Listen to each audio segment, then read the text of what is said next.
দর্শক, মিরপুরের কুড়েঘর ইউটিউব চ্যানেলের পক্ষ থেকে আপনাদেরকে স্বাগত। দর্শক, আপনি এই মুহূর্তে দেখতেছেন সচিমাতা মন্দিরে চলছে প্রসাদ বিতরণের উৎসব।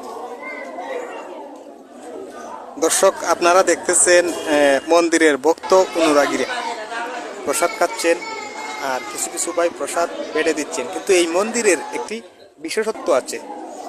সেই মন্দিরটি হচ্ছে নিমাই সন্ন্যাসীর মামার বাড়ি, মানে সচিমাতা নিমাই সন্ন্যাসীর মায়ের বাপের বাড়ি।